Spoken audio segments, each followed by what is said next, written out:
Buongiorno, dobro jutro, guten Morgen, buondì.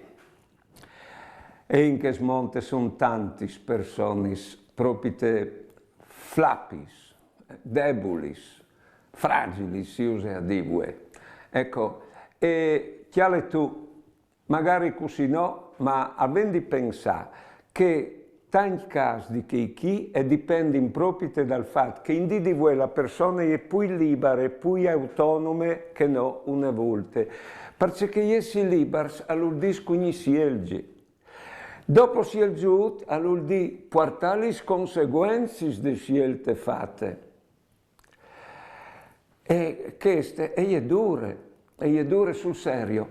Allora, dopo si avvilissi magari se si è sbagliato. Una volta, prova e pensa, l'autorità decideva, si algeva e ti comandava a te.